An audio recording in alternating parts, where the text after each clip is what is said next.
Hello friends, welcome back to my channel. आज कहानी है वो लड़की कौन थी। कहानी अच्छी लगे तो लाइक जरूर करना और अपने दोस्तों के साथ भी शेयर करना। इसी तरह की हॉरर स्टोरी सुनने के लिए चैनल को सब्सक्राइब कर लीजिए। तो चलिए देखते आगे वीडियो में क्या होगा। कौन है वो लड़की जो आज भूत बन चुकी है, क्या हुआ है उसके साथ और किससे अपना बदला लेने वापस आई है वो। तो कहानी स्टार्ट होती यह से। सितंबर का महीना था, काली अंधेरी रात थी। धीरे धीरे से हवा की ठंडी लहरें आ रही थी, आकाश में बिजली चमक रही थी। महेंद्र चाचा अपने घर से दूर अपने खेत में खाट में सोए हुए थे। उनका खेत गांव के तालाब के पास था।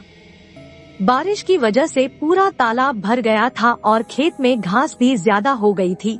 अंधेरी घनी रात थी जिसकी वजह सब ज्यादा डरावना लग रहा था। उस तालाब के किनारे आम के 6 से 7 बड़े बड़े पेड़ थी। आम के पेड़ की डालियों की आवाज से भी काफी डरावना रहा था। अचानक खेत में बंधी हुई भैंसों ने चिल्लाना शुरू कर दिया। महेंद्र चाचा को पता ही नहीं चल रहा थी कि आखिर यह भैंसें ऐसा क्यों कर रही है। उन्हें लगा कि शायद ठंडी की वजह से यह भैंसें ऐसा कर रही होगी। इसीलिए महेंद्र चाचा ने खेत में चिमनी जलाई। उस चिमनी के उजाले में महेंद्र चाचा की नजर उनके खाट पे पड़ी। उन्होंने देखा कि एक लड़की उनकी खाट पे बैठी है।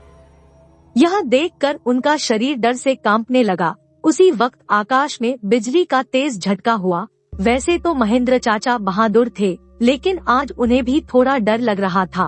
उसी वक्त काका ने आग में सूखी घास डाली और आग को ज्यादा बढ़ाया। इसकी वजह से वो औरत ठीक से दिखाई दे रही थी।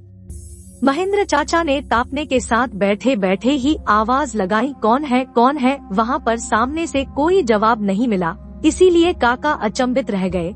उनकी समझ में कुछ नहीं आया। काका खड़े हो गए। महेंद्र काका ने सोचा कि अब डरने से कुछ नहीं होगा, मुझे हिम्मत से काम लेना पड़ेगा, क्योंकि जो डर गया वो समझो मर गया।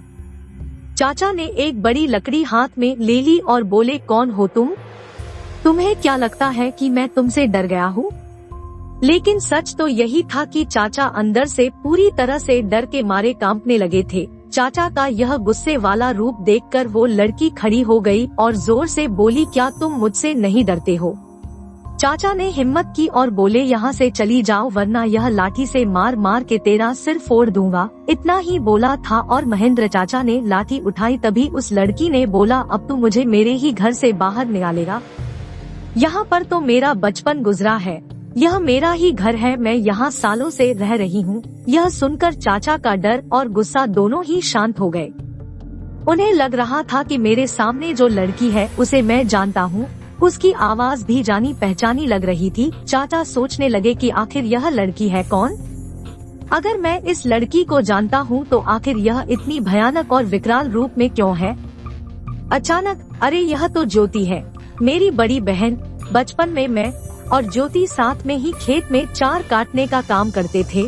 अब महेंद्र चाचा को पूरी बात समझ में आ गई।